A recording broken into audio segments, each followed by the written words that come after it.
युद्ध के मैदान में एक से बढ़कर एक अत्याधुनिक हथियारों को देखने के बाद भी कई हथियार अभी हमारे सामने पेश ही नहीं किए गए।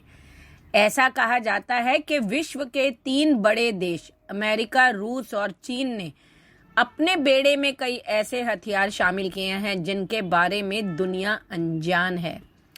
ऐसा ही एक सीक्रेट वेपन भारत भी बना रहा है जो पलक झपकते ही दुश्मनों के उन्नत हथियारों को तबाह कर देगा। यह हथियार एटम बम से भी खतरनाक माना जा सकता है।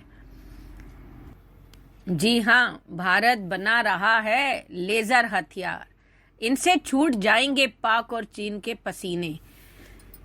आप तो जानते ही हैं कि युद्ध के तरीके बदल रहे हैं और हथियार भी। अब पारंपरिक हथियारों की जगह दूर से हमला करने वाले हथियार विकसित हो रहे हैं। भविष्य में युद्ध अत्यधिक ऊर्जा वाले हथियारों से लड़ा जाएगा। हॉलीवुड फिल्म स्टार वॉर्स के हथियारों की तरह भारत में भी ऐसे हथियार बनाने का काम शुरू हो चुका है जिसके हमले से पड़ोसी दुश्मन कांप जाएंगे। भारत पर हमला करने से पहले ही उनके पसीने छूट जाएंगे। आखिर भविष्य में बनने वाले इन हथियारों के बारे में जानना जरूरी है। डीआरडीओ भी देश के लिए लेजर से हमला करने वाले हथियार बना रहा है। इन हथियारों को डायरेक्ट एनर्जी वेपन कहते हैं। हाई एनर्जी लेवल के जो होते हैं वेपन्स वो भी हैं। इनके अलावा ऐसे हथियार भी बनाए जा रहे हैं जो माइक्रोवेव किरणें छोड़कर दुश्मन के इलेक्ट्रॉनिक, रेडियो सिस्टम, संचार सिस्टम आदि को नष्ट कर देंगे। संचार की कमी और कमांड ना दे पाने की स्थिति में दुश्मन बेहद कमज़ोर हो जाता है। इससे उस पर हमला करना आसान हो जाता है। हाई एनर्जी लेज़र और हाई पावर माइक्रोवेव्स शामिल होते हैं DEW में। इन हथियारों को बनाने के लिए भारत सरकार ने एक राष्ट्रीय स्तर का प्रोग्राम बनाया है। इसमें अलग अलग तरह के डायरेक्ट एनर्जी वेपन हथियार होंगे जिनकी क्षमता 100 किलोवाट पावर की होगी। यानी ये हथियार देश पर दुश्मन की तरफ से आने वाली किसी भी छोटी मिसाइल या फाइटर जेट या ड्रोन को आसमान में ही नष्ट कर देंगे। इस प्रोजेक्ट को नाम दिया गया है काली बीम। यह लेजर बीम हमले में इस हमले में आवाज ना होती है और ना ही किसी तरह का धूम धड़ाका। यह चुपचाप अपने दुश्मन टारगेट में छेद कर देती है और फिर उसे जलाकर राख कर देती है। इन हथियारों को पूरा होने में कितना समय लगेगा ये बता पाना अभी मुश्किल है। पिछले दिनों भारत ने 2 एंटी ड्रोन सिस्टम बनाए थे। इनकी टारगेट रेंज 1 से 2 किलोमीटर है। हालांकि ये स्वदेशी हथियार US, रूस, चीन, जर्मनी, इजराइल की तुलना में बहुत छोटे हैं। इनकी मदद से 1 से ज्यादा ड्रोन, वाहन या नावों को नष्ट किया जा सकता है। पर DRDO ने भविष्य की जरूरतों को देखते हुए अगले 10 साल की योजना में तैयार की है। पहले फेज में ऐसे हथियारों की रेंज को 6 से 8 किलोमीटर, दूसरे में 20 किलोमीटर तक बढ़ाने की तैयारी है। इन हथियारों की खासियत यह है कि इनसे दुश्मन का बचना मुश्किल है। ये बेहद सटीक निशाना लगाते हैं। अन्य हथियारों की तुलना में इनकी ऑपरेशनल कॉस्ट भी कम होती है। एक साथ हमला करने वाले कई टारगेट्स को अकेले एक लेजर हथियार संभाल सकता है। अगर बिजली की सप्लाई सही रहे तो इसे कई बार उपयोग में लाया जा सकता है। अमेरिका ने तो कई साल पहले 33 किलोवाट के लेजर गन से ड्रोन्स मार गिराए थे। अमेरिका के पास 300 से 500 किलोवाट तक के डायरेक्ट एनर्जी वेपन भी हैं जो क्रूज मिसाइलों पर भी हमला कर सकते हैं।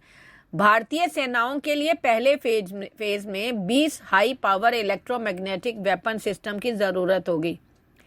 ये 6 से 8 किलोमीटर रेंज के होंगे।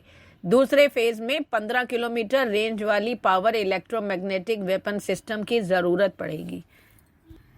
अमेरिकी वायुसेना को पीछे ही पहला हाई एनर्जी हथियार मिला है। इस हथियार को एयरक्राफ्ट पर किसी पॉड पर रखकर लॉन्च किया जा सकता है। इस हथियार को लॉकहीड मार्टिन की तरफ से तैयार किया गया है। हालांकि इस पर अमेरिका वायुसेना की तरफ से कुछ भी नहीं कहा गया, लेकिन लॉकहीड की बातों से ये इशारा मिल गया कि ये बन गया है। इस लेजर हथियार को लांस के तौर पे जाना जा रहा है। ब्रेकिंग डिफेंस की तरफ से इस बात की पुष्टि भी हो गई है कि लॉकहीड मार्टिन ने पहला ऐसा हाई एनर्जी हथियार वायुसेना को इस वर्ष फरवरी में सौंपा है। लैंस यानी laser advancements for next generation compact environments, और इसे वायुसेना की रिसर्च लेबोरेटरी को सौंपा गया। इस लैब पर हाई एंड नई टेक्नोलॉजी को तैयार करने की जिम्मेदारी है, जो हवा, जमीन, अंतरिक्ष और साइबर स्पेस से जुड़ी होगी। लॉकहीड मार्टिन के एग्जीक्यूटिव टाइलर गिफिन ने बताया कि यह हथियार सबसे छोटा, सबसे हल्का और हाई एनर्जी लेजर है और पावर क्लास का हथियार है। रूस चीन के ब्रह्मास्त्र तो इसके आगे ही फेल ही हो जाएंगे। गिफिन की माने तो लॉकहीड की तरफ से पहले सेना के लिए जो हथियार तैयार किया गया था वो डायरेक्ट एनर्जी वेपन थे। लैंस इन हथियारों के आकार की तुलना में छठा हिस्सा है। सेना के पास जो लेजर हथियार है वो robust electric laser initiative programme के तहत बनाया गया था और उसका आउटपुट 60 किलोमीटर क्लास का था। हालांकि अभी तक इस बारे में कोई जानकारी नहीं है कि लैंस किस तरह की पावर जनरेट कर सकता है, मगर माना जाता है कि पावर 100 किलोवाट से कम होगी। इस लेजर हथियार को फाइटर जेट पर फिट किया जा सकेगा। हवा में ही फाइटर जेट से ये हथियार दुश्मन पर हमला कर सकेगा। लैंस एंटी एयरक्राफ्ट मिसाइल को पल भर में ढेर कर सकता है। अमेरिकी वायु सेना ने साल 2017 में शील्ड के नाम से भी एक प्रोजेक्ट लॉन्च किया था, जिसके तहत हाई एनर्जी हथियारों को तैयार करना था। लैंस इसी प्रोग्राम के तहत डेवलप किया गया हथियार है। शील्ड को लॉकहीड मार्टिन के साथ ही मिलकर आगे बढ़ाया जा रहा है। चलिए बात भी कर लेते हैं। भारत के सीक्रेट वेपन कहे जाने वाले हथियार को दुर्गा का भी नाम दिया। दुर्गा का अर्थ है डायरेक्शनली अनरिस्ट्रिक्टेड रे गन एरे, जिसे वॉर एक्सपर्ट द्वारा तबाही का दूसरा नाम भी कहा गया। इसे भी डीआरडीओ द्वारा सेना के लिए बनाया जा रहा है। एक सीक्रेट वेपन है जिसकी अधिक जानकारी सार्वजनिक नहीं की गई। दुर्गा को आम भाषा में एक लेजर वेपन भी कहा जाता है, जो बेहद सटीकता से किसी भी लक्ष्य को तबाह कर सकता है। फिलहाल ये भी 100 किलोवाट और वजन में हल्के हथियार का काम कर रहा है, जो जल्द ही सेना में सेवा के लिए उपलब्ध हो जाएगा।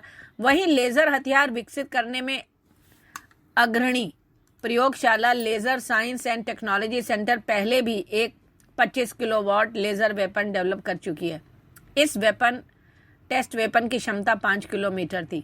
हालांकि दुर्गा कोई नई परियोजना नहीं है। 2000 के दशक की शुरुआत में ही इसकी लॉन्च हो गई थी, परंतु इस प्रोजेक्ट ने असली रफ्तार 2017 के बाद पकड़ी, जब डीआरडीओ ने तत्कालीन रक्षा मंत्री अरुण जेटली की उपस्थिति में एक परीक्षण सुविधा केंद्र में 1 किलोवाट के लेजर वेपन का टेस्ट किया था। अब डीआरडीओ इससे अप्रत्याशित वृद्धि कर इसे 100 किलोवाट की क्षमता के साथ तैयार करने की योजना पर काम कर रहा है। आशा करती हूँ आपको ये पसंद आया होगा। धन्यवाद।